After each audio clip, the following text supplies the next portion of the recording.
Willow Wright is the owner of Urban Redo, a unique antique store that she opened in 2002. We had the chance to interview her about her experience opening her shop and her love for finding these vintage pieces.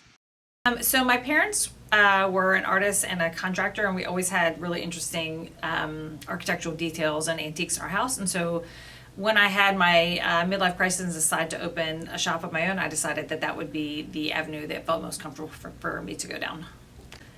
So when I bring things in, I try to bring things that are relevant in today's society and how someone could use them in their house. So sometimes traditional antique stores may have things that carry a perceived value, and they have them for that purpose. But in our store, it doesn't really matter what that value might be, as long as I can see it in a home of someone's in today's world.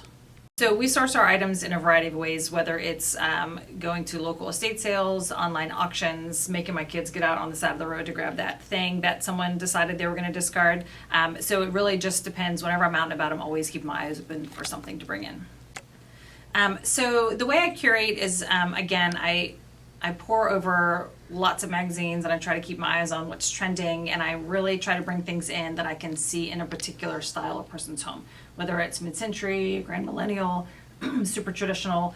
If I can see it being placed in a home, then that's sort of how I decide whether or not I'm going to bring it in or not. No, we don't necessarily specialize in any one particular thing. Again, I try to make sure that what we're bringing in can suit a variety of spaces, and that way it serves my customers best. However, we do bring in a lot of mid-century, particularly for people living in the Holland Hills area. This question is really hard to answer because I've had so many unique things, and again, because of the nature of the business, most things I only really even have one of, so everything really is unique. But again, we've sold thousands of items, and I love each of them for a different reason, so that's hard to answer. So it was really important to me when we opened the shop that we would have something for every demographic and every price point. So I have things that are $1 up to things that are, in the thousands. But for me, I want to serve the people that are interested in bringing unique things into their homes, and to try to create a home they're proud of using unique and individual one-of-a-kind pieces. So it's really, I try to bring in something for everyone, and so that everyone feels inclusive and comfortable coming in the shop. We offer lamp rewiring, and I have done custom sourcing for individuals, and then I also work with a number of local designers and helping to bring in pieces to style for their clients. Of course, so last summer we had the opportunity to work with set designers from Netflix, and to be able to place a couple of items in a movie that was being filmed in Washington, D.C., so that was really fun.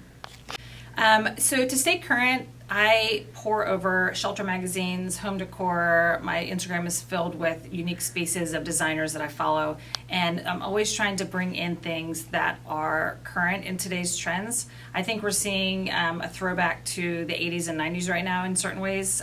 There's some trends that will always be popular, grand millennial, blue and white, things like that, traditional, but there are always ways to bring in a splash of color or a vintage piece into your home.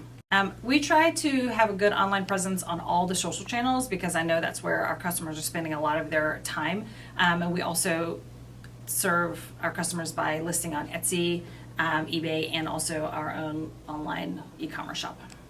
I think it's really important for people to understand the circular economy of goods. So instead of it being linear, where it comes from a manufacturer, goes through the lifespan in your home and then into the trash, that if we can try to bring it into a circular economy, so that when someone's done with it, it just gets reused by the next person, and it can stay in the world for much longer than it would be if we're on a linear line of goods. So for me, it's really important that in my own home that we bring in things that have been used before secondhand. And I think that hopefully with this next generation, the word secondhand doesn't mean that it's junk or that it's used poorly. It just means that we're giving something a new life, and that's really important to me. And I think it's even more important to the next generation that's coming up.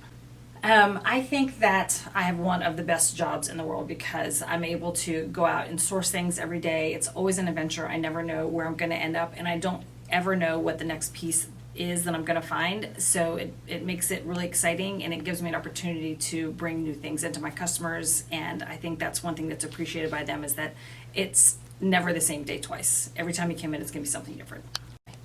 As far as what we have in the shop right now and the pieces, I don't think I have a personal favorite. I love every piece, which is why I brought it in the first place.